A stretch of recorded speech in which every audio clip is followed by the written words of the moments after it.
This ABC 15 flash briefing is sponsored by Sanderson Ford. Straight up. Hi, I'm Nick Saletti on this Monday with your top stories from ABC15 Arizona. Several school districts return from winter break today. Some staying remote, others are in person. State Superintendent Kathy Hoffman making a last-minute plea to Governor Ducey this weekend, asking that all students be remote for the next 2 weeks. When the community spread is so significantly high and everyone's coming back from the holidays, it just feels reckless at this point. A spokesperson for Governor Ducey quick to reject the idea of a mandate, calling it a local issue. Meantime, at least 2 local school governing boards are set to meet today to discuss their current COVID data. The Chandler Unified District bumping up its board meeting to this evening at 5 o'clock. Right now, students there set to return to in-person learning on Tuesday. And Gilbert Public Schools also holding a special meeting tonight starting at 6. That district will be hybrid for 1 week before resuming in person on January 11th. Board members will get input from county health officials and discuss possible action regarding learning models.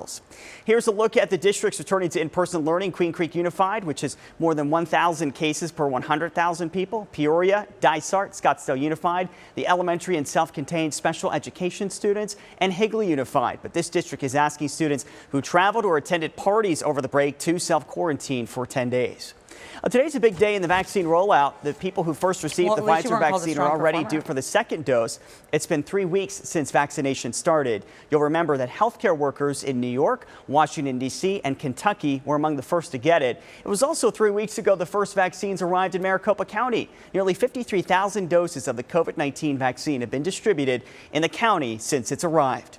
The CDC says across the country, just 4 million vaccine doses have been administered here in the U.S. Of course, that's falling very short of the government's goal to reach 20 million before the new year. Well, we've seen the impact of the coronavirus here in the valley, but what about rural communities? Cochise County reporting more than 7,800 cases, and the hospitals are overwhelmed. Many patients are waiting hours to see a doctor, while others are transported hours away to Kingman or Sun City because the hospitals in Tucson can't take them either. Healthcare workers in Cochise County trying to handle the influx of patients. Typically, our nurses have 2 to 3 patients apiece, and here recently they have anywhere from 5 to 7 patients apiece. They're exhausted. They don't get to take a lot of drink breaks, and so they tend to get dehydrated. So it's very difficult, and it lowers their immune system. The state of Arizona is sending workers in to help the hospital in Bisbee. Before COVID, shaking hands was a common way to greet people. Usually we didn't even think about it, right? Etiquette experts accept most people will be okay with shaking hands when it's safe to do so, but we should expect some people to be hesitant. A recent Harris poll for Fast Company found 54% of people would be happy to never shake someone's hand again. In those instances, it's up to the person who does not want to shake hands to let that be known. There's also an alternative greetings, we can use in the future, things like elbow and fist bumps, head nods, and a simple verbal hello. Somebody in Arizona is starting the new year $1 million richer. The Powerball drawing Saturday night didn't have any jackpot winners, but there was a $1 million winner in the state who matched the 5 white balls, and the jackpot now soars to $411 million for Wednesday's drawing.